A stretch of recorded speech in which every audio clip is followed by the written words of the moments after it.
সেই ঘটনাস্থলে ছিল না এবং ঘটনার সময় দেশেও ছিল না। সেই মামলার বিতর্ক শুনানি চলছে। আমি ব্যক্তিগতভাবে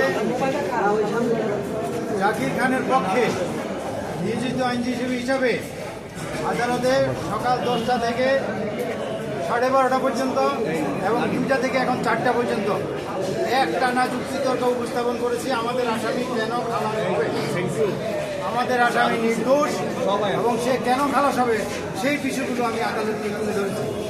আজকে আমাদের যুক্তিতর্ক সময়ের কারণে আদালতের সময় 4টা পর্যন্ত, এরপরে আর শোনার মতো ওনার সময়ও নেই, আমাদেরও যেতে হবে।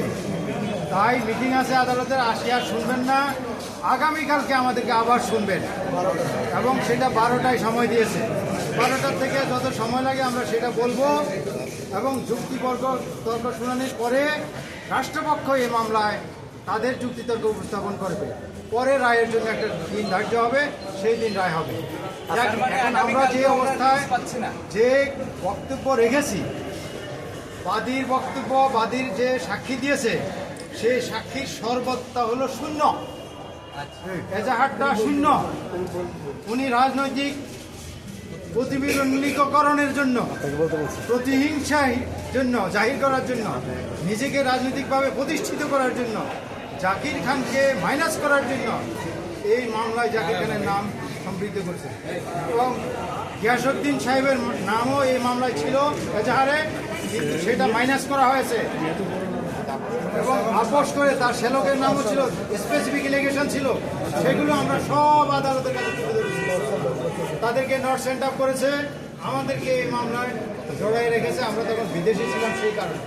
যাই হোক, আমরা সব যুক্তিগুলো উপস্থাপন করে আপনারা ধৈর্য ধারণ করবেন এবং আমাদের যে বক্তব্য আমাদেরকে আদালতের সামনে তুলে ধরার জন্য সহায়তা করবেন, এই করে আমি শেষ করছি। আজকে কতজন সাক্ষী যুক্তিতর্ক উপস্থাপন করছেন? আজকে পর্যন্ত আমি 18 জন সাক্ষীকে অ্যানালাইসিস, 17 জন সাক্ষীকে অ্যানালাইসিস করছি, 22 জন সাক্ষী, বাকি যারা আছে এরা হলো তদন্তকারী কর্মকর্তা। এরপরে জব্দ তালিকার বিষয়ে করবো, যে সময় মালামাল জব্দ করেছে, পুলিশ পোশাক জব্দ করেছে ইত্যাদি বিষয়ে। তারপরে আবার পোস্টমর্টম আসবে, ইনকোয়েস্ট রিপোর্ট আসবে ইত্যাদি, সব কিছুর উপরে হয়ে আইনগত বিষয়। তাইলে আমাদের আরো অনেক কাজ বাকি আছে এখনো। আজকে জামিনের ব্যাপারে কোনো আদেশ? না, জামিনের বিষয়ে এই পর্যায়ে জামিন চাওয়া যায় না, এই পর্যায়ে জামিন চাইও না, আমরা চাওয়া যায়ও না। কারণ এই সমস্ত বিষয় হলো এই ধরনের বড় মামলায়, হত্যা মামলায় বিশেষ করে আসামি যেদিন আর্গুমেন্ট হয় সেদিন আসামি ভিতরে নিয়ে যায়। সুতরাং আসামি জামিনে থাকলেও ভিতরে নিয়ে যাওয়ার কথা। সুতরাং আজকে জামিন চাওয়াটা হলো বোকামি, আমরা সেটা চাইতে পারি না। আপনারা ধৈর্য ধারণ করেন, ইনশাল্লাহ আমরা খালাস পাবো। আগামীকালকে পরবর্তী যুক্তিতর্ক আমরা করবো এবং প্রসিকিউশন রাষ্ট্রপক্ষ করবে, তারপরে 28 তারিখে রায় দিবেন। সেটা এখনো নির্ধারিত হয় নাই, সেটা আদালত সিদ্ধান্ত নেবে, আমি এটা বলতে পারবো না, আদালত সিদ্ধান্ত নেবে। 28 তারিখ বললেই তো পরে হবে, এর আগে তো আর হইতে পারবো না।